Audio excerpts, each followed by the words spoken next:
The Most High cursed the Canaanites with leprosy. Now, leprosy isn't that horrible, wasting disease. It's skin turning white. So that's what it meant in the Bible, right? So the Canaanites, right? They kind of look like that, right? They were cursed to be servants of servants. That was a curse after, this incident with Noah and his wife. And they were cursed with leprosy. One branch of these Canaanites became the Slavs. Remember, the curse was servant of servants. That's where we get the word slave from. Okay? These were the first slaves. The original Slavic language was called Canaanite. Okay? And I found some medieval maps that showed where the Slavs went live is where the Canaanites went to live. I can show it. Yes. Also, Genesis tells you that Japheth was given the land of Europe.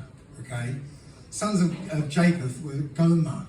Gomer, well, his name, where he went to live was called land of Gomer, which is in Paleo Hebrew is Germania. Yeah, so Germany.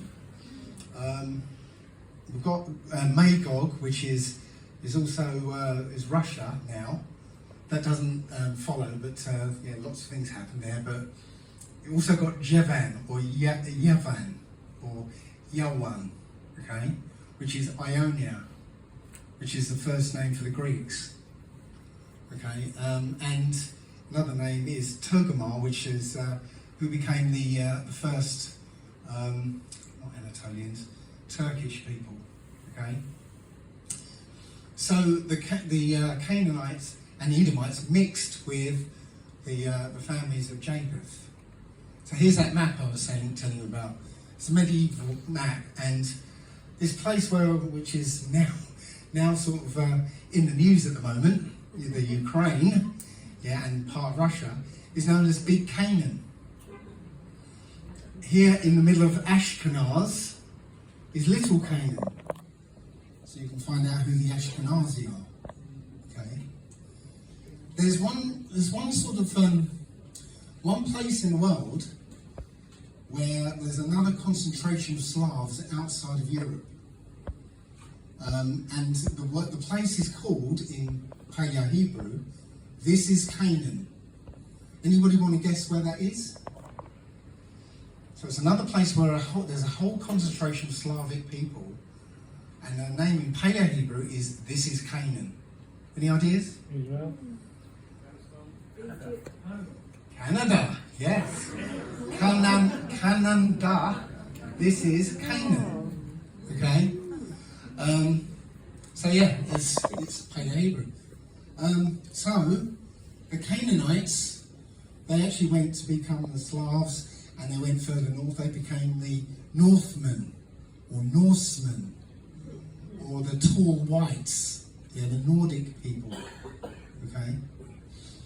So bear that in mind, because they're going to come up again later on. So in 1751, Benjamin Franklin wrote this essay. Okay. So it said, which leads me to add one remark, that the number of purely white people in the world is proportionally very small.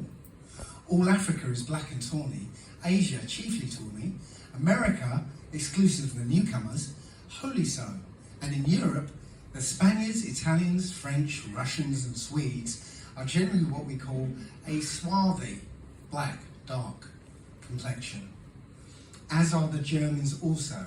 The Saxons, it should be Anglo-Saxons, Saxons only excepted, who with the English make up the principal body of white people on the face of the earth. Now this is, when it's saying white people, it's talking about this bloodline, okay? Because as it happens, most of you are, not most, all of you will be considered mudbloods, because you're not part of their bloodlines, otherwise you wouldn't be here. He'd be in a palace somewhere, or heading up a corporation or something like that. So in 1751, he's saying that there was very, very few white people in the world. So has anybody come across this video?